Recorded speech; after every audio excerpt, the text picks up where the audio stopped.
কষ্টকর। সেনাবাহিনীর ট্রেনিং।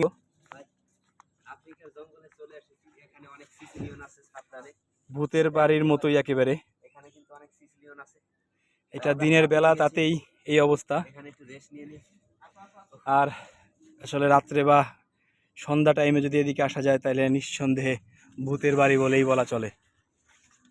একেবারে থমথমে একটা পরিবেশ, খুবই গভীর জঙ্গল, অনেক পুরানো বাড়ি, পিলার গুলাতে একেবারে ঝোপঝাড়ে ভরে গেছে। এখানে এটা আবার কি, ভূতের জামা?